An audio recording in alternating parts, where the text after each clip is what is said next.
Good morning and welcome to Beware of Spoilers. I am Adam, and what I'm starting out to be a very busy week on this show, because we have a lot going on. Today we have the Penguin, tomorrow we have the franchise, Wednesday we're going to be doing,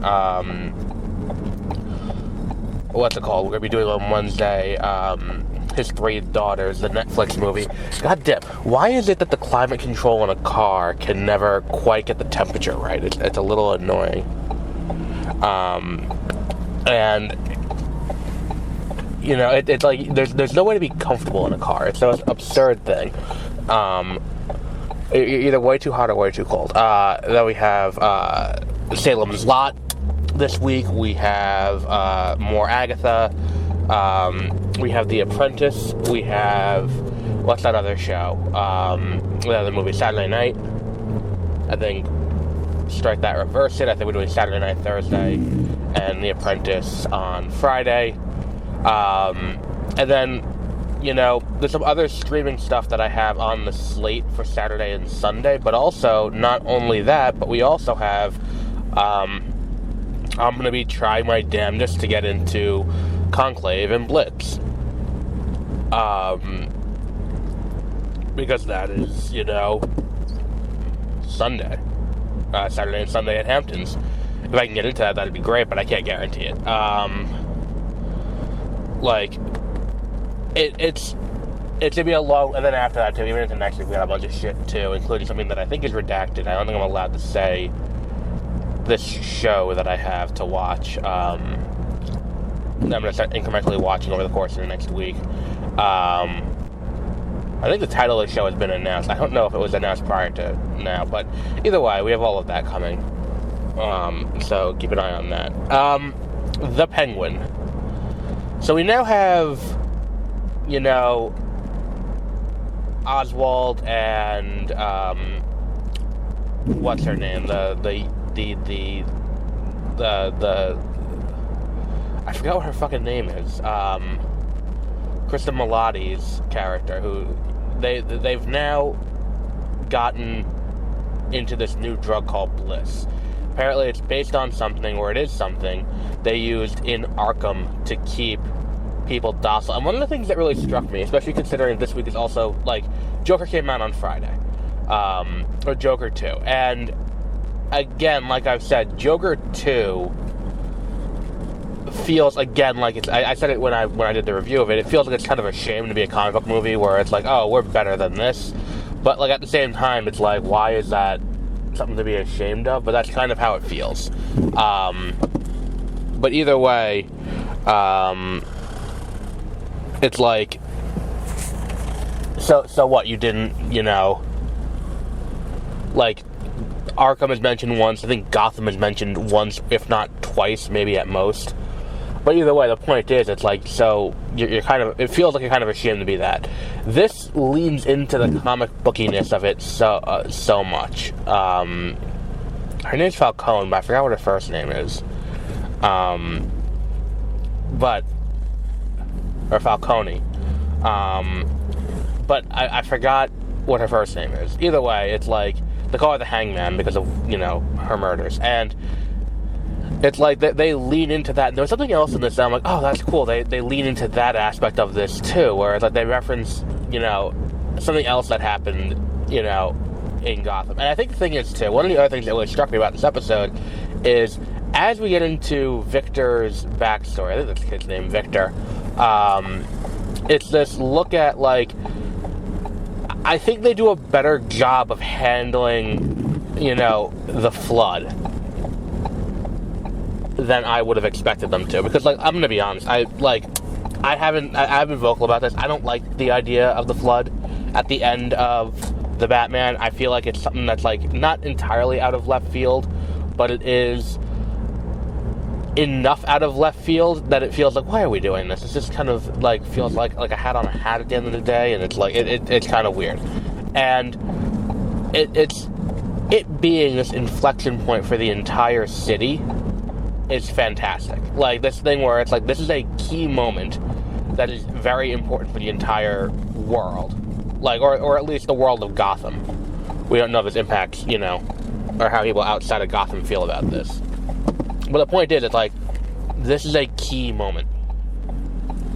This is fundamentally a key moment that says, hey, look, this is, there's before Flood, after Flood. And I think that for the Flood to be this kind of inflection point for a lot of the characters is great. It, again, not to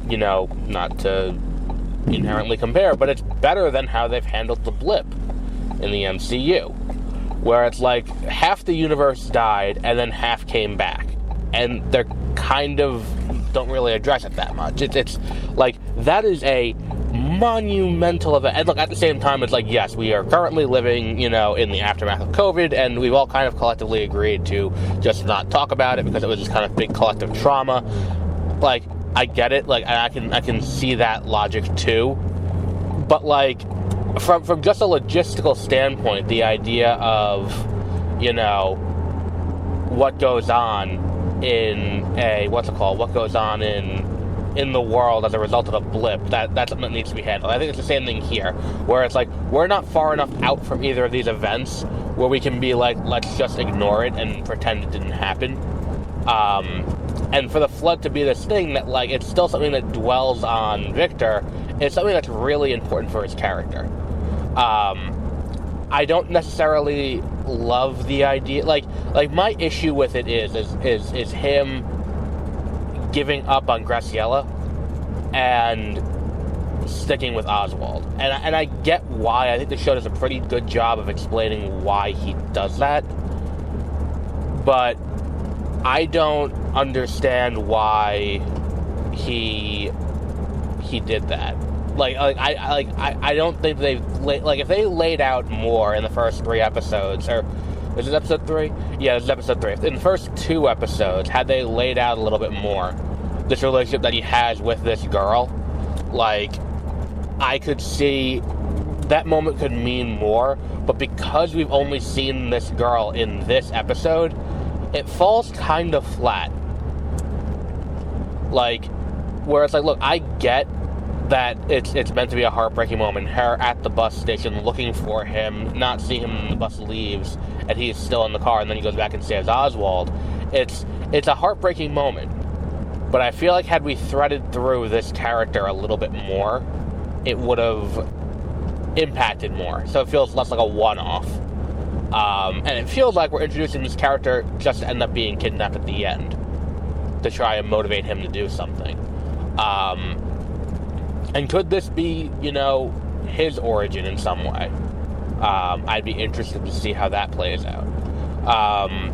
But and again, we're still in this place where I still find myself asking, like we're dealing with small-time crime here. We're not dealing with someone big, bombastic, and flashy, like the Riddler, or presumably the Joker when he was on the loose. But this is a smaller time crime. A much smaller time crime. And to that end, I get that Batman's not there, but also I think that what we're going to end up with, like I've said, I think what's going to end up happening is this is going to fester and allowed to, metastasize, to treat it like a cancer, where it's just going to get worse and worse and worse the longer you ignore it. And that's the issue, is that the longer that this power vacuum exists within Gotham's underworld as a result of the Batman, the ability for someone else to rise up and be this bigger threat is there. And do I think necessarily it's going to be the Penguin? It could be. I could see it being the Penguin.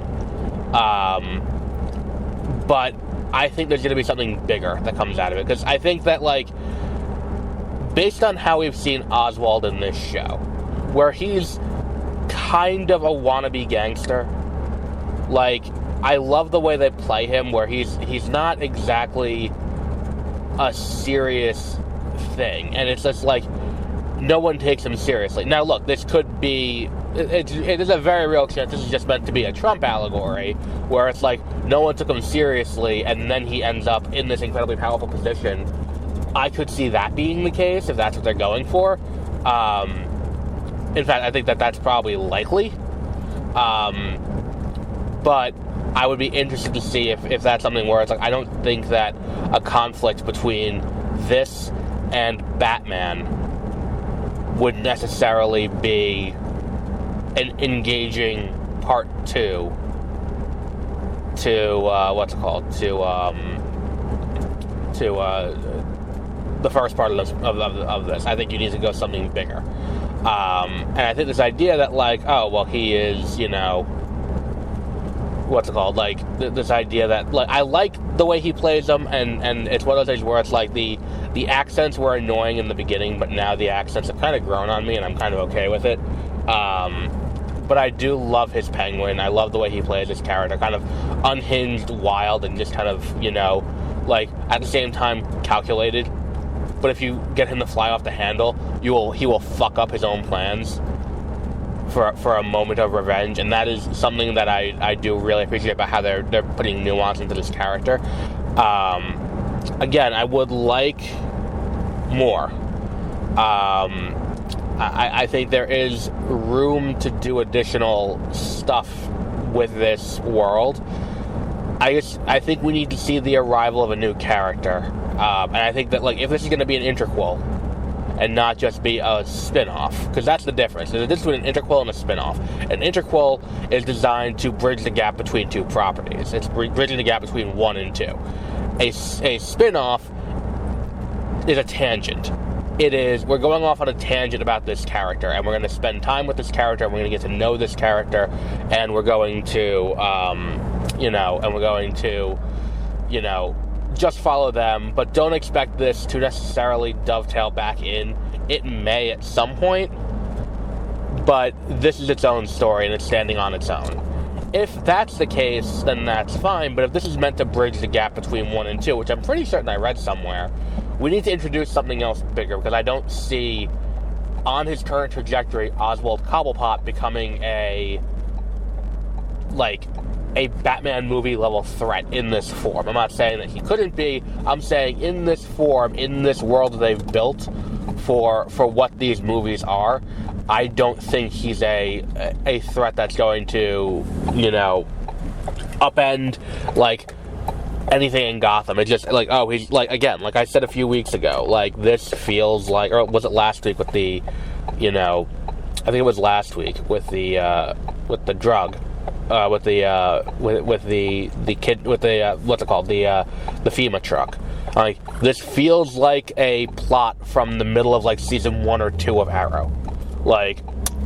And that is kind of what this is. And it's look, there's nothing wrong with that. I appreciate it. I think this is performing, not ratings wise. I don't care about ratings in this case, but it is performing,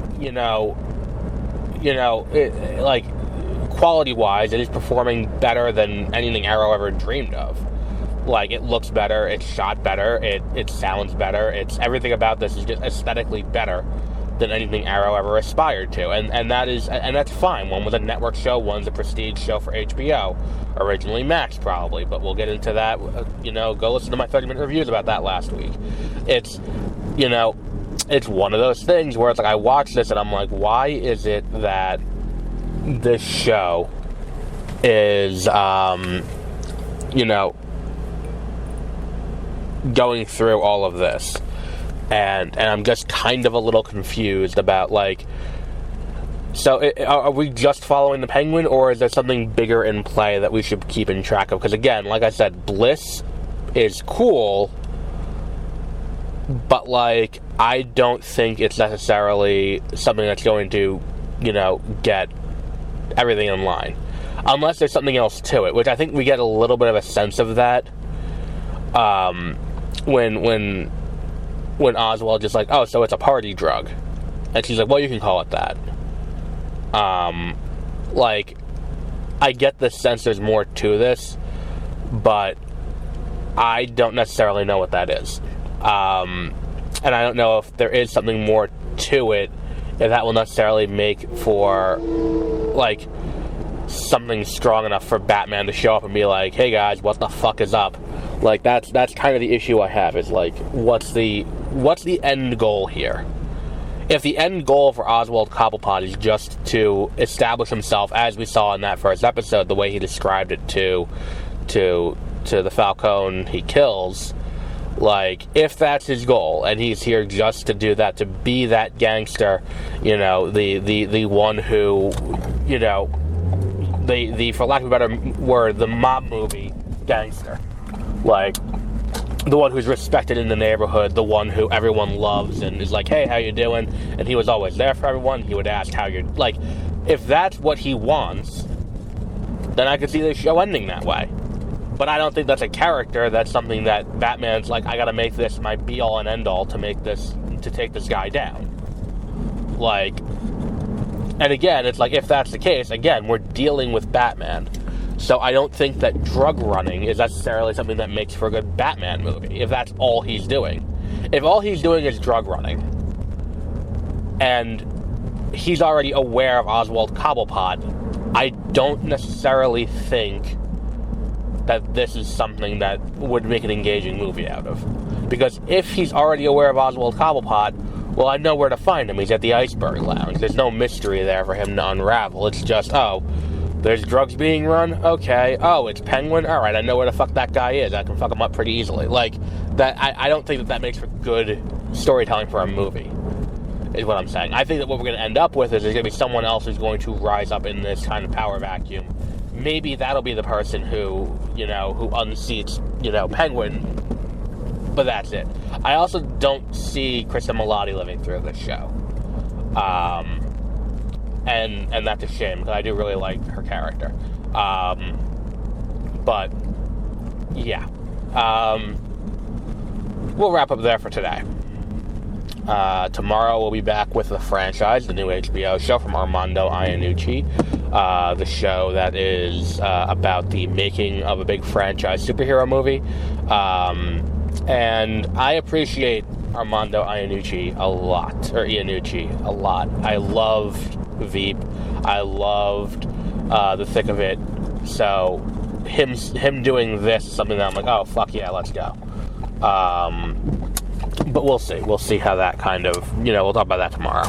And then we also have other things coming down the line. But until then, have a great rest of your week.